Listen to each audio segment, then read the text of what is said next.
दोस्तों, Saudi labour law के नए कानूनों के पिछले 3 वीडियो में आप लोगों ने देखा प्रोबेशन पीरियड में नौकरी छोड़ने या कंपनी बदलने के रूल, और अगर आपको सैलरी ना मिले या देर से मिले या आधी अधूरी मिले तो आपको क्या करना है।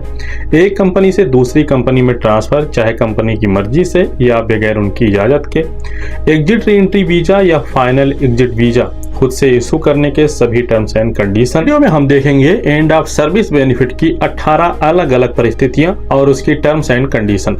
तो चलिए वीडियो को शुरू करते हैं, लेकिन इससे पहले अगर आप लोग चैनल पर नए हैं तो चैनल को सब्सक्राइब कर लें और वीडियो को लाइक करना और दोस्तों के साथ शेयर करना ना भूलें। तो ये हक सऊदी लेबर लॉ के आर्टिकल 84 से लेकर आर्टिकल 88 तक में साफ साफ लिखा हुआ है।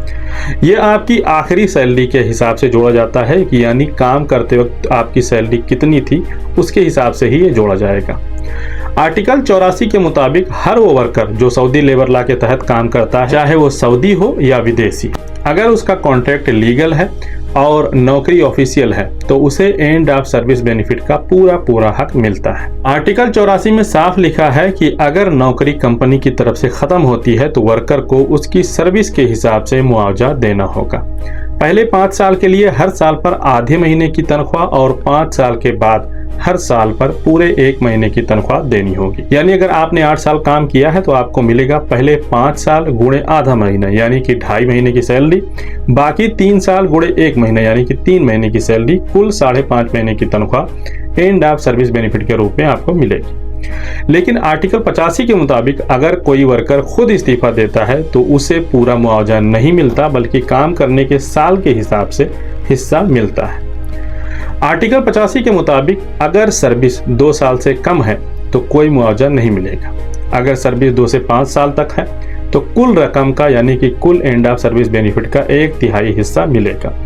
अगर सर्विस 5 साल से 10 साल के बीच में है तो कुल रकम का 2/3 हिस्सा एंड ऑफ सर्विस बेनिफिट मिलेगा। 10 साल से ज्यादा काम किया है तो पूरा एंड ऑफ सर्विस मिलेगा। इससे फर्क नहीं पड़ेगा कि उसने कॉन्ट्रैक्ट पूरा किया या नहीं किया। यानी अगर आप खुद नौकरी छोड़ते हैं और आपकी सर्विस 2 साल से कम है तो कानून के मुताबिक आपको एंड ऑफ सर्विस बेनिफिट नहीं मिलेगा। लेकिन अगर कंपनी ने कॉन्ट्रैक्ट खत्म किया या आपको निकाला तो भले ही आपने 1 साल या उससे कम काम किया हो, आपको प्रो राटा हिसाब से एंड ऑफ सर्विस बेनिफिट मिलना लाजमी है। हाँ, अगर आर्टिकल 87 के मुताबिक इस्तीफा देने की वजह जायज हो, जैसे कि कफील या कंपनी ने गलत व्यवहार किया, तनख्वाह नहीं दिया या कॉन्ट्रैक्ट की शर्तें तोड़ी, तो आर्टिकल 87 के तहत वर्कर को पूरा एंड ऑफ सर्विस बेनिफिट मिलेगा, भले ही उसने खुद नौकरी छोड़ी हो। आर्टिकल 88 में साफ साफ लिखा है जब नौकरी खत्म होती हो, चाहे वो कॉन्ट्रैक्ट पूरा होने पर हो या कंपनी की तरफ से टर्मिनेशन हो, तो कंपनी को वर्कर की सारी बकाया रकम, जिसमें एंड ऑफ सर्विस बेनिफिट भी शामिल है, फौरन या बहुत वक्त, आमतौर पर 2 हफ्तों में अदा करनी होती है। अगर कंपनी देर करती है या नहीं देती तो वर्कर को ministry of human resource and social development में शिकायत दर्ज करनी चाहिए। एंड ऑफ सर्विस में 18 अलग अलग तरह की सिचुएशन है, यानी कि 18 अलग अलग तरह की परिस्थितियों को आइडेंटिफाई किया गया है एंड ऑफ सर्विस बेनिफिट में। नंबर 1 है रिजिग्नेशन, यानी कि इस्तीफा देना। अगर वर्कर अपनी मर्जी से इस्तीफा देता है, यानी कि कंपनी नहीं हटाती, खुद ही कॉन्ट्रैक्ट के बीच से इस्तीफा दे देता है, तो आर्टिकल 85 के अनुसार 2 साल से कम काम करने पर कोई भी एंड ऑफ सर्विस बेनिफिट नहीं मिलेगा। यानी कि मैंने जो आपको शुरू में नियम बताया, 2/3, 1/3, और अगर 10 साल से ज्यादा काम किया है तो पूरा, यही वाला नियम इसमें लागू होगा। नंबर 2 एंड ऑफ कॉन्ट्रैक्ट, यानी कि कॉन्ट्रैक्ट का खत्म होना। मतलब वर्कर का कॉन्ट्रैक्ट तय वक्त पर अपने आप खत्म हो गया और कंपनी ने उसे रिन्यू नहीं किया, तो आर्टिकल 84 के हिसाब से वर्कर को पूरा बेनिफिट मिलेगा।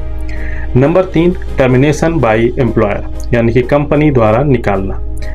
मतलब अगर कंपनी ने किसी वजह से वर्कर को निकाल दिया लेकिन उसका रीजन गंभीर गलती नहीं है, यानी कि कोई बड़ा जुर्म नहीं है, तो आर्टिकल 84 के हिसाब से पूरा एंड ऑफ सर्विस बेनिफिट मिलेगा। नंबर 4 टर्मिनेशन फॉर मिसकंडक्ट, गलती या बदसलूकी की वजह से निकालना। मतलब अगर वर्कर ने कोई बड़ी गलती की, जैसे चोरी, धोखाधड़ी, झगड़ा, गैर हाजिरी आदि, तो एम्प्लॉयर उसे बिना नोटिस दिए निकाल सकता है। ऐसी स्थिति में आर्टिकल 80 के अनुसार वर्कर को कुछ भी एंड ऑफ सर्विस बेनिफिट नहीं मिलेगा। लेकिन अगर कंपनी मिसकंडक्ट का आरोप लगाती है तो उसे इसका सबूत देना जरूरी होता है, वरना ये रॉन्गफुल टर्मिनेशन माना जाएगा और पूरा एंड ऑफ सर्विस बेनिफिट देना पड़ेगा। नंबर 5 म्यूचुअल एग्रीमेंट, यानी कि आपसी रजामंदी से अलग होना।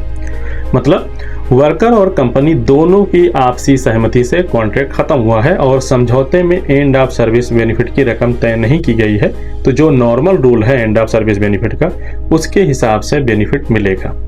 अगर आपसी एग्रीमेंट में लिखा है कि वर्कर को कोई बेनिफिट नहीं मिलेगा तो यही लागू होगा। नंबर 6, डेथ ऑफ एम्प्लॉय यानी कि वर्कर की मौत होना। आर्टिकल 84 के मुताबिक अगर वर्कर की मौत हो जाए तो कंपनी को उसके वारिसों को पूरा एंड ऑफ सर्विस बेनिफिट देना होगा, चाहे सर्विस 2 साल की हो या 2 साल से कम की हो, इससे कोई फर्क नहीं पड़ता। और यही रूल इसमें भी लागू होता है कि अगर वर्कर पूरी तरीके से डिस्पैलेट हो जाए, विकलांग हो जाए, यानी कि काम करते वक्त उसके साथ में कोई दुर्घटना हो जाए और वो आगे काम ना कर सके, तो इसमें भी यही सेम रूल लागू होता है, यानी कि उसको पूरा एंड ऑफ सर्विस बेनिफिट मिलेगा, चाहे उसने 1 साल काम किया हो या 10 साल से ज़्यादा। Number 7, retirement. रिटायरमेंट पर वर्कर को पूरा एंड ऑफ सर्विस बेनिफिट मिलेगा। इसमें इस्तीफे वाली कटौती नहीं लगती क्योंकि ये नेचुरल एंड ऑफ सर्विस है। रिटायरमेंट के लिए 60 साल की उम्र आइडियल मानी जाती है, लेकिन काम के नेचर के हिसाब से ये कम ज़्यादा भी हो सकता है, जैसे कि बहुत भारी काम या बहुत महीन काम, तो ऐसे कामों में रिटायरमेंट जल्दी होती है। हल्के फुल्के कामों में 4-5 साल कॉन्ट्रैक्ट आगे बढ़ाया भी जा सकता है। नंबर 8, फोर्स मेजर यानी कि कुदरती आफत, प्राकृतिक आपदा या मजबूरी की वजह से कॉन्ट्रैक्ट खत्म होना। महामारी जैसे कि अभी कोरोना गया है थोड़े दिन पहले, यानी कि 2-3 साल पहले, युद्ध यानी कि जंग के हालात में कंपनी का बंद होना, सरकारी आदेश या किसी ऐसी स्थिति में जिसमें काम जारी रखना नामुमकिन हो, तो आर्टिकल 74 के क्लॉज 5 और आर्टिकल 84 के मुताबिक अगर ये मजबूरी दोनों पक्षों की गलती से नहीं हुई तो वर्कर को पूरा एंड ऑफ सर्विस बेनिफिट मिलेगा। नंबर 9, फीमेल वर्कर, मैरिज और चिल्ड्रेन। महिला वर्कर की शादी या बच्चे के जन्म की वजह से इस्तीफा देना। आर्टिकल 87 के मुताबिक अगर महिला वर्कर ने शादी की तारीख या बच्चे के जन्म के 6 महीने के अंदर इस्तीफा दिया तो उसे पूरा एंड ऑफ सर्विस बेनिफिट मिलेगा, भले ही उसकी सर्विस 2 साल से कम रही हो। Number 10, non renewal by employ यानी कि वर्कर ने खुद कॉन्ट्रैक्ट रिन्यू नहीं किया, यानी वर्कर का कॉन्ट्रैक्ट खत्म हो गया और उसने खुद कहा कि वो अब आगे कॉन्ट्रैक्ट रिन्यू नहीं करेगा, तो आर्टिकल 85 के मुताबिक ये इस्तीफे जैसा केस माना जाता है, इसलिए वही नियम लागू होंगे। 2 साल से कम के लिए कुछ नहीं, 2 से 5 साल के लिए 1/3, 5 से 10 साल के लिए 2/3 और 10 से ज़्यादा साल काम करने पर पूरा एंड ऑफ सर्विस बेनिफिट मिलेगा, जैसे कि मैंने आपको शुरू में ही बताया। एक्सपायरी ऑफ वर्क परमिट यानी कि वर्क परमिट खत्म होना। अगर किसी वर्कर का इकामा या वर्क परमिट एक्सपायर हो जाता है और कंपनी इसको रिन्यूअल नहीं करवा पाती तो कॉन्ट्रैक्ट अपने आप खत्म हो जाता है। लेबर लॉ के आर्टिकल 74 के क्लॉज 7 के मुताबिक अगर कोई ऐसी वजह हो जिससे वर्कर कानूनी तौर पर काम जारी नहीं रख सकता तो कॉन्ट्रैक्ट खत्म माना जाएगा और वर्कर को पूरा बेनिफिट मिलेगा। नंबर 12, प्रोजेक्ट कंप्लीशन यानी कि प्रोजेक्ट का पूरा होना। अगर वर्कर किसी खास प्रोजेक्ट के लिए भर्ती किया गया था और वो प्रोजेक्ट पूरा हो गया तो कॉन्ट्रैक्ट भी वहीं पर खत्म हो जाएगा। लेबर लॉ के आर्टिकल 74 के क्लॉज 2 के मुताबिक इसमें पूरा बेनिफिट मिलेगा। नंबर 13, कंपनी क्लोजर यानी कि कंपनी का बंद होना। अगर कंपनी, फैक्ट्री या ब्रांच पूरी तरीके से बंद हो जाती है तो लेबर के कॉन्ट्रैक्ट अपने आप खत्म माने जाते हैं। लेबर लॉ के आर्टिकल 74 क्लॉज 5 के मुताबिक if the establishment is close down permanently all contract is terminate. काम करने वाले सभी वर्कर का कॉन्ट्रैक्ट खत्म और सबको पूरा बेनिफिट मिलेगा। नंबर 14, वर्कर डेथ और परमानेंट डिसेबिलिटी। इसके लिए मैंने पहले ही बताया कि ऐसे में वर्कर के वारिसों को, और वर्कर अगर जिंदा है और सिर्फ डिसेबल्ड हुआ है तो उसको पूरा एंड ऑफ सर्विस बेनिफिट मिलेगा। नंबर 15, कंपनी ने स्टाफ कम किया। अगर कंपनी किसी कारण से कर्मचारियों की संख्या घटाती है, जैसे कि पैसों की दिक्कत हो गई कंपनी में या सिस्टम में बदलाव हुआ या टेक्नोलॉजी रिप्लेसमेंट, यानी कि पहले कोई काम लेबर करता था अब वही काम कोई मशीन करेगी, तो इससे निकाले गए वर्कर्स को भी लेबर लॉ के आर्टिकल 74 के क्लॉज 6 के मुताबिक पूरा एंड ऑफ सर्विस बेनिफिट मिलेगा। Number 16, termination during probation period यानी कि प्रोबेशन पीरियड में कॉन्ट्रैक्ट खत्म होना। इसमें चाहे वर्कर खुद कंपनी छोड़े या एम्प्लॉयर लेबर को काम से हटाए, दोनों ही सूरत में एंड ऑफ सर्विस बेनिफिट नहीं मिलेगा। इसमें 2 नंबर थे 16 और 17, लेकिन मैंने दोनों को एक ही में कर दिया क्योंकि दोनों का मकसद एक ही था कि अगर प्रोबेशन पीरियड में कॉन्ट्रैक्ट खत्म होता है तो एंड ऑफ सर्विस बेनिफिट नहीं मिलेगा, तो इसलिए मैंने इसको एक ही में बता दिया। Number 17, termination due to business transfer और ओनरशिप चेंज यानी कि कंपनी बेचने या ट्रांसफर होने पर। आर्टिकल 75 और 83 के मुताबिक अगर कंपनी की ओनरशिप बदल जाती है या नया मैनेजमेंट आ जाता है तो पुराने कर्मचारियों के कॉन्ट्रैक्ट या तो ट्रांसफ़र किए जा सकते हैं या ख़त्म किए जा सकते हैं। दोनों ही हालात में वर्कर को एंड ऑफ सर्विस बेनिफिट का पूरा बेनिफिट मिलेगा। Number 18, contract non renewal by employ, यानी कि कंपनी की तरफ से कॉन्ट्रैक्ट रिन्यू न करना। आर्टिकल 84 के मुताबिक अगर कॉन्ट्रैक्ट खत्म हो गया और कंपनी ने उसे रिन्यू नहीं किया जबकि वर्कर काम जारी रखना चाहता था तो ये टर्मिनेशन बाय एम्प्लॉयर माना जाएगा और वर्कर को पूरा एंड ऑफ सर्विस बेनिफिट मिलेगा। तो आपने एंड ऑफ सर्विस बेनिफिट के सारे रूल देख लिए। अब रहा हुरूफ का मसला।